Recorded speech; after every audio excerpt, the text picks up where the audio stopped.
Let's Talk Small Business, the real talk, no BS podcast for business owners and entrepreneurs who want to grow and actually enjoy the ride. I'm Mitchell Wilson. Let's get into it. Today's guest is Scott Miller. He's a seasoned sales executive with over 30 years of experience driving revenue growth and building high-performing teams across multiple industries and markets. Now, Scott has operated businesses across Chicago, Miami, Vietnam, giving him a truly global hands-on perspective of what it takes to grow and scale. His expertise in consultative sales and means he's not just focused on closing deals, but building systems that make growth sustainable. Scott is someone who's been in the trenches, understands the pressures of small business owners, and focuses on strategies that actually work in the real world. So if you're trying to grow your business without losing control of operations, this is going to be a valuable conversation today. Scott, let's talk small business. Now I'm sitting here, we're saying, look, I've got my morning coffee, you've got your afternoon coffee. We are truly global today. That's right. And whereabouts are you sitting at the moment? Right now I'm in Chicago. I just got back from Vietnam where I live in the winter time. So as soon as it gets warm in Chicago, I come back here. I love it. I love it. And we already just talked before we got on, what was it? The deep dish pizza, make sure you have a Chicago hot dog, and the popcorn's pretty good there as well. That's right. Yeah, good. And you got to go see the bean. Get a picture in front of the bean. I did get that picture of the bean as well. So I took that off the list, as I said. Hey, listen, now you've built and operated businesses across very different markets. Mm-hmm. What were some of the biggest lessons you learned early on about growth, and how has your kind of journey progressed into where we're at today? Yeah, that's a great question, because the very first very difficult lesson that I learned in my first business is the only number that matters in a business is your net. How much money do you have left over after you've paid all your expenses and your taxes? That's it. So many small businesses, me included, my first business was a trucking company, and I had this thing in my mind. We had to get to $100,000 a month in revenue. That was my push, my goal. The first month that we made it, my controller came to me about 3 weeks later when she closed the books from the previous month and said, well, we made it, $100,000, but it cost us $112,000 to do that. So, no. You know, it's critically important for small businesses to adopt large business mindset as they grow, right? And the first thing is you need to measure three things constantly as you try to grow a business. Your gross, right? You want to grow revenue. Your EBITDA, what is your free cash? And then your net. How much money do you have? You know, what is your gross, your net margin? So in those three things, as you grow the business, they're not going to go completely static, but they need to trend in the same direction. So if you've got revenue growth that's off the charts and your EBITDA drops off of a cliff, and you run out of cash, well, you're going to be out of business pretty quickly, right? But that was the single most important lesson that I learned straight on, right out of the gate. So you mentioned about sort of the larger mindset, bigger business to a smaller business. Obviously, one of those things, you're talking about the numbers here. What else would you classify as that kind of mindset that you need to have as a small business owner? Yeah, I mean, look, right from day one, even if it's just you, yourself, and I sitting in the office by yourself, you're a solopreneur growing a business, or you have a partner, put SOPs in place right from day one. You know, write everything down, make sure you know what is the procedures of everything in your business. You know, how do you pay the bills? How do you hire people? How do you onboard people? All these things, because if you do it when you're just starting out, and of course, with the advent and now the explosion of AI, this is very easy to do. You can put in all of your, the prompts of what you want to measure, what you want to teach people when they come into the business, and you can have a full set of SOPs for each piece of your business. These are things that people neglect early on, right? Because you're really focused on how do I get my next sale? And will I have enough money left over after that sale to make the next sale, right? So that's kind of how it goes in the very beginning, unless you've got a rich uncle that left you millions of dollars or something like that, and you're you're just trying something out. But generally speaking, people are bootstrapping early, small businesses, and they're growing it with cash collected, right? So put the procedures in place early so that later on you're not scrambling to figure out how the heck are we running this business, right? Now, if I was to test you on that one a little bit, I've seen some businesses where they have put SOPs, like bigger companies, but they're filing books like this and you blow the dust off them because no one actually looks at them. How do we get that balance between like a usable SOP versus just doing it for the sake of doing it? Yeah, I think if you break it down so instead of making a giant manual that goes on top of the filing cabinet and never gets looked at again, if you put it into little excerpts, if you focus on when your HR, focus on what is your hiring practice when you have no employees? Well, that's pretty simple. Find an A player, make them an offer, bring them on board, and put them to work, right? I'm being a little simplistic, but that's easy. That's a small document that you can keep in your HR file. So when you're ready to hire somebody, you open it up and go, oh, okay, yeah, this is what I decided to do. And you follow that concept. You hit a great point. SOPs, business plans, goals, targets, those things are absolutely useless if you're not going to implement them. Just bottom line. So I don't suggest that people don't do those things. If you don't implement them, if I want to lose some weight and I go and I buy, the greatest weight loss program and $1,000 worth of supplements and a membership at the gym, and then I never eat the supplements, I never go to the gym, and I eat chocolate chip cookies and cake every day, I'm probably not going to lose weight, even though I had all the information. At the same time, I guess we can flip that round and it can be magic. If we do use these things, if we do use the goals, if we do, measure as we go along. Once again, that weight loss analogy, the business just takes off, just as the weight just comes off. When I was first in sales, I bought a bunch of books, and back then it was cassette tapes, right? And I was doing all this learning, and all of a sudden, I was trying different things, and it really didn't seem to work. And then one day I was like, well, let me take this one book. I liked what the guy had. Let me just implement everything that he says, one thing at a time. Mm-hmm. And I did. All of a sudden, customers are showing up, sales are coming in, they're giving me referrals. I mean, it was, I was like, oh, wow, follow a process and, you get a good result, right? So. Now, you specialize in sales yourself. Talk to me a little bit about that and that process, your beliefs, and how it should be done. So, look, there's a challenge in the market today, I see, with AI, right? Where people now suddenly think that they can buy a subscription to, a business chat or, Gemini or Copilot or any of these other ones, Grok and, Claude and OpenClaw, all these things. They think that you invest a few $100 or $1,000, a couple thousand, whatever into that, and then magically customers are going to show up and just knock down your door to buy stuff. And it really doesn't work that way. The one thing that I've noticed is, and this is not a political statement, it's just an observation that I'm a little bit older, or I call myself a little more experienced, right? So I'm 68 years old. I've been in business for over 40 years. But one of the things that's happened over time is people have become dumber. Not that people are dumb, but they're reliant on computers and calculators and AI and to do everything for them. And so when that happens, you lose, you go to the zoo and they say, don't feed the bears with your popcorn and your hot dogs and stuff that you get. And, don't go over to the zoo there, the Brookfield Zoo, and feed the animals. Because why? They become dependent, right? I was just at what they call the Lady Buddha in Da Nang, Vietnam, about 3 weeks ago. And there's these monkeys that running all around, right? Or these wild monkeys, these red monkeys.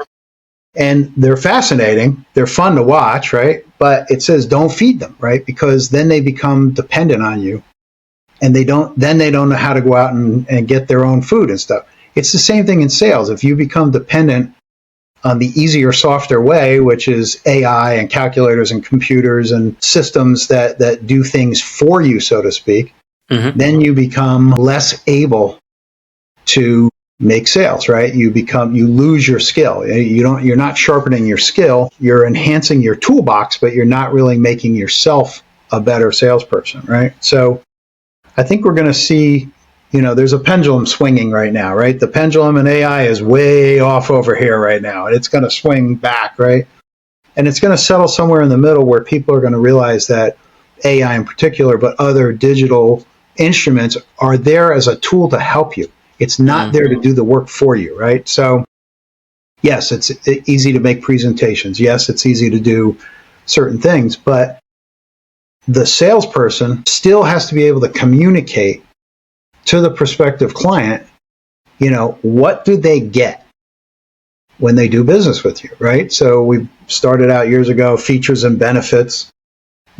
Features and benefits is great, but then you become a commodity, right? So if I know the features and benefits of your product, and then I read 10 other companies that have the same similar features and benefits, then if their product is $100 and yours is $125, they're going to buy their product. So you have to sell to people what it is that they get from using your product. I'll give you a great example here in the U.S. Domino's Pizza, many, many years ago when it first came out. They weren't selling pizza. And by the way, if you've ever had Domino's Pizza, have you ever had it? Yeah, of course. Yeah. It's not the best pizza that you've ever had, right? So it's good. I mean, if you're hungry, it takes care of that, but it's not the best pizza that I've ever had. But that's not what they sold. When they came into the market, their thing was, we'll deliver a piping hot pizza to your house in 30 minutes or less. That's what they were selling. And they went to the market. Many women at that point were coming into the workforce, right? They're more and more moms. When I was a kid, most moms stayed home, right? Now more and more moms were coming into the market. And they would get home from work and the kids would be sitting there tapping their fingers on the table waiting for dinner. And, the old boy would be laying on the couch and everybody'd be like, hey, where's our dinner? And mom's like, why am I making the dinner? I'm working too, So Domino's marketed to that demographic. And they said, hey, ladies, pick up the phone before you leave the office. Dial our 800 number. The local Domino's guy will get to the house maybe before you get home from work. And everybody will be happy, right? So that's what they were selling. Now, mom walks in the door. What happens? The kids jump up. They run over. Mommy, you're the best mommy that ever was. Oh, you're so great. We love you. And the husband gives her a big kiss. Oh, thank you. When we came in, I was entertaining the kids and the pizza showed up. And man, everybody's happy, right? So what did she get? She got the feeling of being loved, of being significant, of being important, right? Of being probably at that point at dinner time, the most important person in that house, right? That's what they sold her. They didn't sell her a pizza pie, So if people can keep that in mind when they're crafting their sales message, yes, use AI, yes, use digital products or apparatus to get customers into your layer, into your opportunity, into your pipeline, but then use that kind of thinking to convert the sale, to get conversions out of your efforts on marketing and so forth. No, look, I agree, and I see it. And of course, you don't see Nike advertising the features of their shoes, do they? That's it. It's not like, hey, this is like 6 sole thickness or whatever it may be. It's the feeling that it gives you. Absolutely. And their thing was just do it. Right? Their thing was just do it, and and then you'll be like Michael Jordan and Serena Williams and Tiger Woods and Joe Montana and all these people, right? Like, of course, I'm 5'6". I'm fairly short, right? I'm never going to be like Michael Jordan. I play golf. I'm okay. I shoot in the mid 90s. I'm never going to be Tiger Woods, So, but I put on those Nike shoes, and all of a sudden I start thinking, or I start swinging Nike clubs, and I start thinking that's what's going to happen. Okay, so how do we relate this to small business? Because, hey, it's great and well that we can say likes of Nike today. I mean, they weren't as big back then, but, they've got multi-million-dollar budgets that they can just put out this feeling advertising. How do we sort of grab that essence and do the same thing in small business today when maybe your resources aren't as large? Yeah. So look, the one of the things that happened by being a business consultant is I recognized early on that the thing that people need three things when they have a small business. They need an idea that they absolutely love, that they're in love with that idea, and they believe that they're really good at it.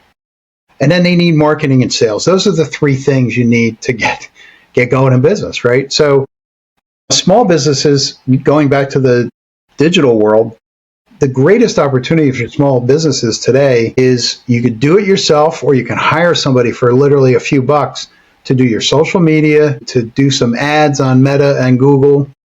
It doesn't take a lot. You can set a small budget, or you can do it yourself. You can manage it yourself. You still have to pay for the ads. But the thing about a small business that they need to understand is straight away, they have to be omnipresent.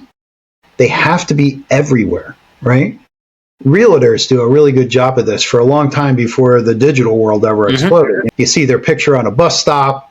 You see it on the lawn sign in front of the house that they just sold. You see them on the bus stop bench. They're all over the place. You see them on billboards, and they do a very good job of promoting themselves, right? That's what small businesses have to do when you're starting out, or even, there's a break point at around 3 million. It's hard to get over $1 million, by the way. Very few small businesses make it over $1 million. And then the first break point is $3 million, right? You have to have your presence set in between $1 and $3 million. And then at $3 million, you have to be willing to relinquish some control of your business. I'm not talking about give it away or anything like that, but you need to bring somebody else in to help you manage that business. It becomes very difficult to do on your own after that, right? So be omnipresent, be all over. They should have social media channel. They should have a YouTube channel, and just be everywhere. Be a nuisance on social, like post all. And there's all kinds of platforms today that you can just set it and forget it. Do your posts, sit down on a Sunday afternoon or a Saturday afternoon, put together your content for the next month, chop it up into shorts. There's a whole bunch of softwares you could do that.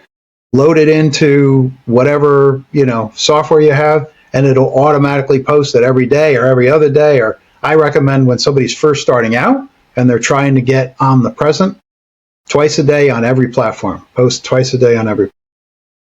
Now, I was actually just speaking to someone just yesterday, and they've been sort of slogging for a couple of years, and they said, hey, look, I'm talking to these people, and they're telling me to just post more content, post more content, post more content. They were in the fitness area.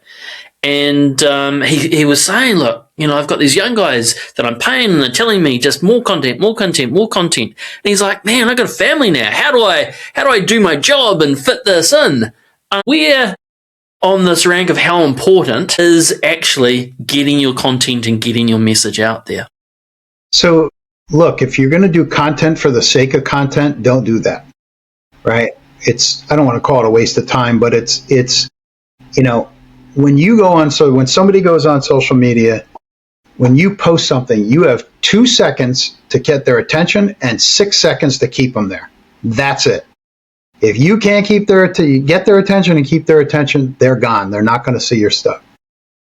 So one of the reasons I really like YouTube is you can sit down. This is going to take a couple of days for sure. And sit down, get yourself about 5 or 6 different shirts, and then sit down and just film content. Get a 5 or 6 or 7 or 10 subjects, and then film them. Change your shirt, do the next one. Change your shirt, do the next one, right? And film these, and then load them into YouTube. And instead of, yes, you would post those, but have them be teachable. And it has to start with a provocative question. Is your sales in the toilet? Do you pay your sales team and get 0 results? If you're a business owner, you're going to stop when you see that.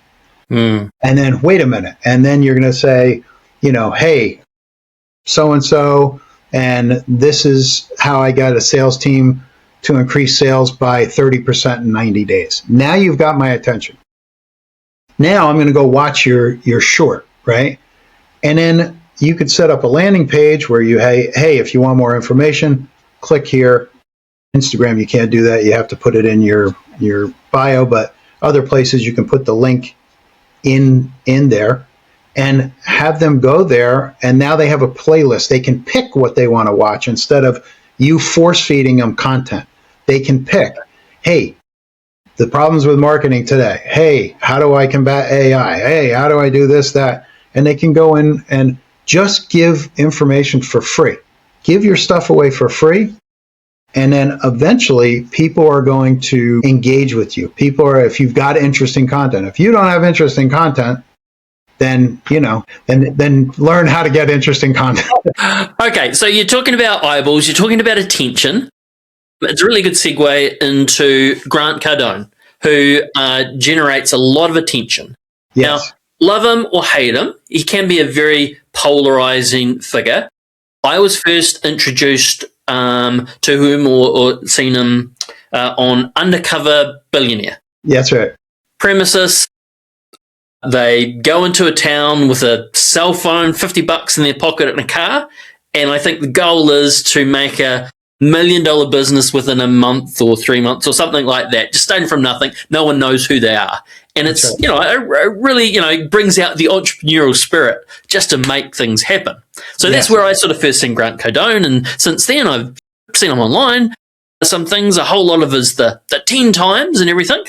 Now, yourself, Scott, have a lot to do with this. So tell us how that works within your business and how you and Grant work together.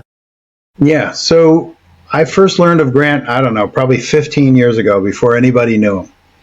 I saw an inexpensive sales, called a blurb, it wasn't really a program, on Udemy. I bought it for $19, right?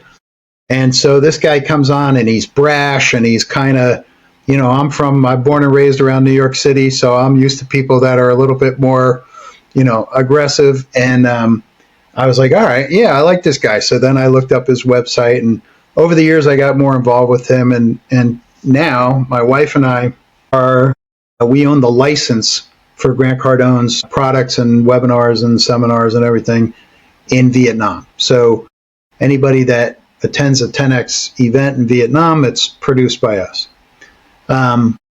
Grant is one of the things that I learned from Grant. You mentioned being polarizing. One thing that I'll backtrack for a second and say to the people that are going to do content, don't try to placate to everybody. Don't worry about whether you're offending somebody or not. Like, I'm not saying be polarizing on purpose, but be polarizing in that take a stance for something and stick with it. Like here in our country right now, the president is President Trump.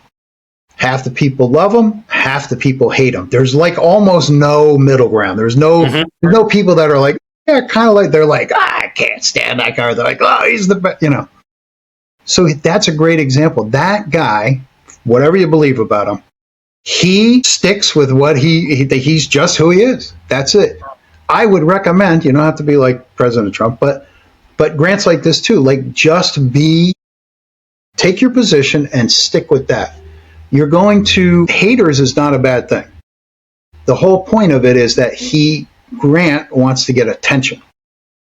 So that's why he's happy to have the haters come in, right? And by the way, when you meet, I've been to Grant's house plenty of times, right? I was actually at his house last in, I think November in Golden Beach, nice little shack on the beach, $42 million house, right? But anyway, he's very different in person than the personality that people assume he is. He's still brash. He still says things that are like, get a few, wow, you said that, but he's when you get to know the guy, like he's a likable guy, but the thing I learned from him is don't worry about offending people. Like, you're not everything to everybody. And that's just the way it goes. And too many people today, I think, are trying to, I won't use the word I'm thinking around right now, but they're used to kissing people on the, kiss the ring, so to speak, to try to get everybody happy. And it's just, when you do that, you don't really have, in my opinion, you don't really have an effective message, because then you're just seen as wishy-washy or just like everybody else. You know what I mean? So one thing about Grant Cardone is you would say he's not like anybody else. Like he's guys. I mean, I got to admit, personally, I am a middle of the road type of guy. Grant Cardone, I can hey, I actually, like some of the things he does, and then other things I'm like, I don't quite get that. Little bit of a cultural difference there. Yeah. But me just saying that, middle of the road, that doesn't do anything, does it? I need to go, either he's great or no, or either which way. So I'm very aware about myself. And do you think I should change the hemisphere because of that? Well, look, you are who you are, right? But, if you stop, I'm a person who, I spend a lot of time in self-reflection. Again, I'm 68 years old. I've been in business for 40 years. I'd love to tell you that I've only ever made millions of dollars and everything went great and, all kinds of stuff. And I've been at this point now, yes, I've been very successful financially. I have a beautiful wife, great kids. I literally live a charmed life, like a life I never imagined. But I had times in business where, the first business I had, a trucking company, it's a cash intensive business. You got to pay for fuel every week. You got to pay for payroll every week, and customers don't pay you for 90, 120, 180 days, right? So, all of a sudden, all my relatives thought, oh yeah, Scott lays on the beach all day with one of those drinks with the little umbrella in it. And meanwhile, I'm down at the bank taking money off of a line of credit to put it into the checking account to make payroll. I darn near went bankrupt twice already. Probably one time I should have filed bankruptcy, but my pride, I didn't do it. It cost me more not to file bankruptcy, because then people sued me for the different amounts. But I've been sued. All kinds of things have happened to me. But at the end, from that day until this day, I started here and now I'm up here. And yes, I had some tough lumps along the way. But here's the thing. Somebody told me years ago that, and it's easier to say this than to actually practice it, I think, but they're really not failures. They're lessons. If you learn something from it, then it's more valuable than wins. Winning is easy. When you're winning, it's easy. It might not be easy to get to the winning point, but when you're winning, it's like it just seems to roll, and everybody's clapping and they're all patting you on the back. But when the stuff hits the fan, there's usually one or two people left that are still willing to stand there and listen to you cry about it or whine about it or whatever. And then, a couple of those people will kick you in the butt and tell you, hey, get going, let's go. And, so I don't know. It's an interesting road as an entrepreneur, right? I really think that every entrepreneur has got to go on through those troughs. And Absolutely. We don't really see it, and I know we don't celebrate it, but those lessons are priceless.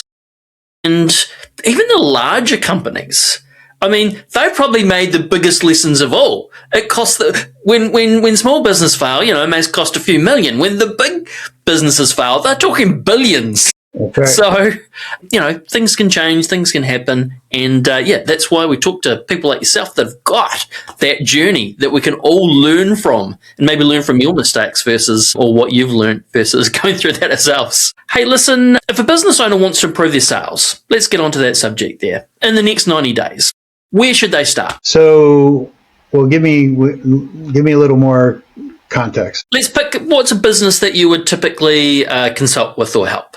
A service-based business? I consult with service-based businesses. I consult with home services, roofing companies, water filtration. A roofing company. Yeah. They're sitting here. The economy is looking pretty all over the place, especially with the oil crisis and the rest.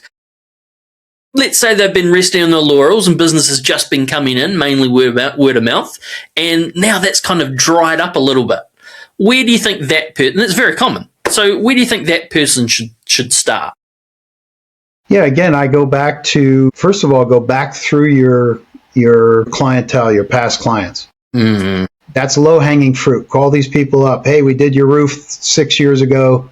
Do you need any skylights? Do you need any? You passed on the gutters back then. You didn't want those. Can we come over and do gutters and leaders? Whatever it is, like hit that your past customers, the low-hanging fruit first. Simultaneous to that is go ahead and start being omnipresent, be everywhere. Put together some specials. Hey, get an Amazon gift card, if you take a quote for, a new roof or whatever, think things up that would be of value to people, that would be, so if they're thinking about, well, I know I need to do my roof, but I don't know, maybe I should wait because the oil's going, what, hey, give you $50 Amazon card if if we can give you an estimate on your roof, whatever it is, right? Here's the thing about business. Everybody should have every size business, whether it's a one-man show or a multinational company. You need a goal. What is your goal for the year? And then you take your goal and you break it into targets. Grant talks about this all the time, Grant Cardone. And then never change your targets. Only change your effort, your activity. Because here's the thing. Usually, Mitchell, when things are going good and business is just rolling in and it's all referrals and you're kind of like sitting back counting the money, like this is great, right? We, by human nature, we become a little lazy at that point, right? We stop prospecting, we stop looking for new business because it just rolls in the door.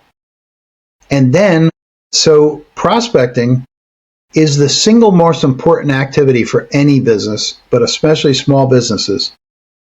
Always, even if you have more business than you can handle, so if it's a roofing company, find another guy in the roofing business that's 100 miles away so that you guys are not bumping into each other, and say to this guy, hey, I've got this overflow of leads. How about I introduce you to these customers and you cut me in for 10% of the job or 5% of the job or something if you get the business. Like, don't be afraid to have too many leads. What's the worst thing that would happen? You got to go out and hire some more salespeople, or, you got to go down and take a loan at the bank for some working capital or whatever, right? So, so once you have your targets, if you want to do $1 million a year, that means you need to do $250,000 a quarter. At the end of the third week of March, if you look at your books and you're at 190,000, you're off your target. Get to work. Like, pick up the phone, go out and knock on doors. Like, don't sit there and go, oh, well, next quarter is going to be better. No, you're about to miss a target, and don't lower the target. I was consulting with a company, manufacturer. They had a pretty lofty goal, and then COVID hit. And so July comes along, and they have a meeting, and they're like, well, we're doing pretty good anyway. Let's lower the target, right? The target was, I want to say, we were trying to hit about $20 million a month at that point. And they're like, well, we're cruising along right now at around 16. Let's lower it because of, like, they had all these excuses. I'm like, no, why are we doing that? Pick up the activity. Well, the sales guys can't go out and knock on doors, and well, they got a phone. Don't we give them a phone and a computer? Pick up the phone. Yeah. So again, it goes back to what I was alluding to in the beginning, is that, it's work. It's sales is work. It's a matter of fact, I heard years ago, I forget who it was, I want to say it was Tom Hopkins or Zig Ziglar, or one of the old time guys said, sales is the lowest paid easy work and the highest paid hard work, and it's true. Now, you mentioned you've been in business for, was it 40 years? Mm-hmm. Okay, so I haven't been in business that long, but half as long, I guess. But I've been through GFC, 2008, 2009, been through COVID. Okay, so that really affected business and stuff. I don't know whether this current economic goings on is going to be on that list or not with Iran, etc. Maybe, maybe not. Let's find out. Have you been through a few of these kind of times right now, and what have you learned? Because people have got very short memories and they forget about what happened then and the lessons from there. What do you take of the economic environments that we go through and how to best make it through? Yeah, again, there's more millionaires made in economic downtimes than there are in good times. The Great Depression in the U.S. back in the 20s, my lifetime, 1986 was a tough time. The market was really bad. Hyperinflation, interest rates, the first home people complained, I'm paying 8% mortgage. I had a 18% mortgage on my first house, on my condo, right? But that's what the mortgage rates were back then, right? And then 2000, the dot-com bubbles, right? And then, of course, in the U.S., the next year was 2001, was we were attacked, right? And 2008 was the financial crisis. You mentioned it before. There's no such thing as business too big to fail, right? Look at Lehman Brothers. Nobody would ever look at Lehman Brothers and go, they can't fail. Well, guess what? One day in 2008, they disappeared. Poof, just like that, right? And then, of course, COVID.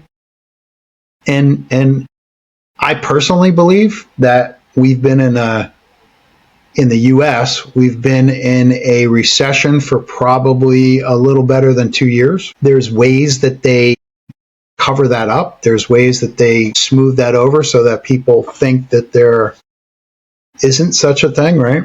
And then, of course, we're battling the AI and that as well, right? The reality of that is there are some jobs that are going to disappear because of AI. However, there's going to be more millionaires created from AI than ever from anything else, right? When the web first came out, a whole bunch of millionaires. That's going to be like child's play compared to how many people will become millionaires with AI. So I think the important part is there's two things.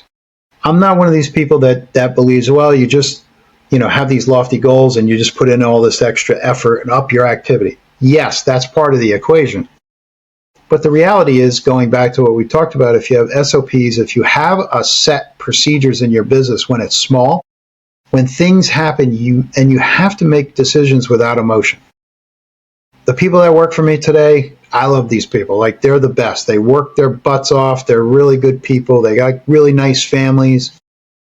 But the reality is, there could come a time where something would happen where I'd have to let some of those people go. And I can't get emotional about it. I can't stop and think, Annie's got 3 kids and, Ray, takes care of a sick mother and all these. I can't think about that. Yes, it pains me if I have to let them go or something happens, but I have to be willing to make hard decisions in a business. And then simultaneously, I have to keep my activity level in line with my target. If things are down, I need to put my activity up. Because guess what? There's going to be a bunch of people that are going to disappear in hard times. And if I've kept my business healthy and I'm willing to work, there's a huge opportunity. I can pick up a whole bunch of new clients. If my main competitor goes out of business, that's an opportunity for me, right? So I love it.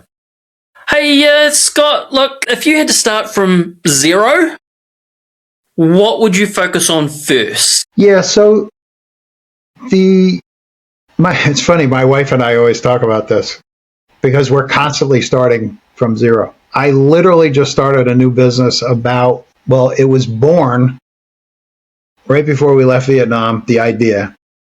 It was sketched out on the flight from Tokyo to Chicago. We got home on a Friday. We worked on it over the weekend, last weekend. And then last Monday, not today, but a week ago today, we had a team meeting. Our team meetings are usually about 15 minutes. That team meeting went an hour and a half of how we're going to launch this business. Yes. And the bottom line is, so I gave everybody on the team, we're going from literally zero. It's an idea that was born a month ago. Our goal for the first 90 days is $300,000 in revenue. So super easy to break that down. We need $100,000 a month, right? And then what is it that we need to do to produce that? Well, luckily, it's in a segment that I'm familiar with, which is transportation, right? Mm-hmm. So I came up with this idea where I'm brokering a certain kind of specialty vehicle. And so I spent the whole team actually last week spent contacting dealers that have the equipment, because there's a lot of equipment on the ground right now, Mm-hmm. right? Talk about opportunity in the moment. Mm-hmm. And then I've got about maybe a list of 30,000 people that I've done business with over the years that have had interest in this equipment. So we're scrubbing that list right now, and we're on the phones and sending emails and getting that thing cleaned up. Mm-hmm. And then we'll start hitting that, this week. Actually, we just had another meeting this morning. So I'm bringing the sellers and the buyers to a portal where they can go in and query what they're looking for. And then we're going to run ads on that. So, I'm going to put a little bit of money behind ads. I've got an unbelievable team behind me because we have other businesses. So I'm stealing, talent from one place to another to get it going. And then I'm out there networking with the people that, tomorrow I'll be in an association luncheon. I've already been to 3 banks that I used to do business with to set up financing for these people if they need it. So it's if you've been in business for any length of time, even if you're coming from corporate and you're going into your own endeavor or whatever it is, you have what they call your power base. You have people who already know you and you know them, and go to them and ask them for help. Hey, I'm just starting out. Everybody I called up, I said, hey, I'm starting this out. They're like, I thought you retired. I'm like, yeah, I retired 2 years ago, and now I work twice as many hours and, for the worst boss on planet Earth, which is me. Hey, Scott, I love hearing that in real time. You kind of basically just laying out the creation of that business. And I'm sitting here thinking, look, for yourself, because you've got the networks, you've got a team behind you, all these kind of things, you've got some capital as well to fast forward this business to actually make it real quick. So no doubt you'll go further ahead. But the type of business that you're talking about right now, a 20-year-old sitting in their bedroom basically do the same thing with no capital behind them. So it just shows that the execution ideas are great, but the fact that you're executing, that's the key, Mitchell. That's the 100% key. The issue is people come up with a business idea. They sit there for 3 weeks writing a business plan. They move the papers from one side of their desk to the other for 3 weeks in a row while they muddle around with the ideas and stuff. I don't do that. I came up with an idea, boom, I take action, and that's it. And then I figure it out I learned that from Grant. That Grant wrote one book. He sold one of his books during the 2008. He wrote a little booklet. He sold that thing before he even wrote it. He came up with the idea and he's like, all right, well, so he sold them for, I think it was $19.95 or something like that.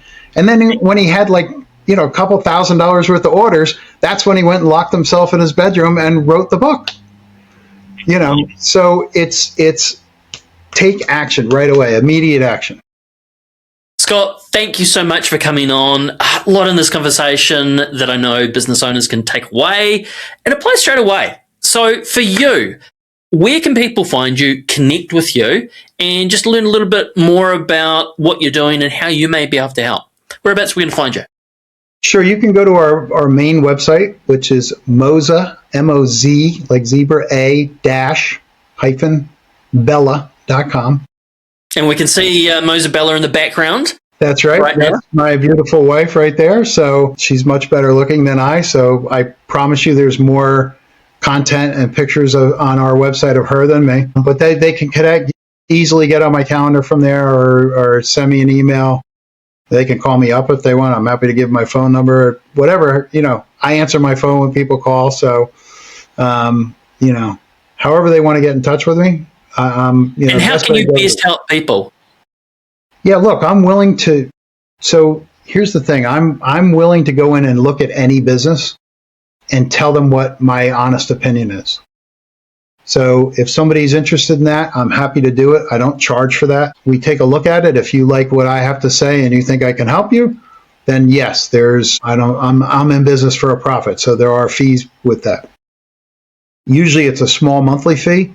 and then it's a piece of the action on the upside, not ownership in your business, but I want a percentage of the increase, right? So, and then young people that are starting out, if somebody's young, if they're in college, if they're thinking about starting a business, if they want help with something, reach out to me. I'm more than happy to give them some thoughts, things that worked for me, things that didn't. And then I usually have, right now I have 4 young people right now that I work with for free. I mentor them, and because I want to see them succeed. There's no strings attached. I'm not looking for a piece of their business or a piece of their revenue or anything like that. I just want them to succeed. And then when they're on their feet and up and running, then I ask them to go to the community college or the university or the high school or wherever and find somebody else that would, enjoy that same, relationship, and then mentor them. So pay it forward. I like it. Absolutely. Well, I'll tell you what, if you're listening to this episode and got you thinking differently about your business, whether that's sales, system, or strategy, that is the point. So the offer's there. Also, if you want help identifying your biggest bottleneck, mapping out your next smart move, you can also book a free breakthrough call through myself and the Coachbirds team. Thanks again, Scott. Really appreciate your time. And to everyone listening, keep building, keep refining, keep moving your business forward and executing, just like we heard Scott today. Thanks so much. Thank you very much. Let's talk small business. I appreciate you tuning in. If you got value, hit subscribe, like, or drop a comment. It spreads the word and might just help another legend get their breakthrough.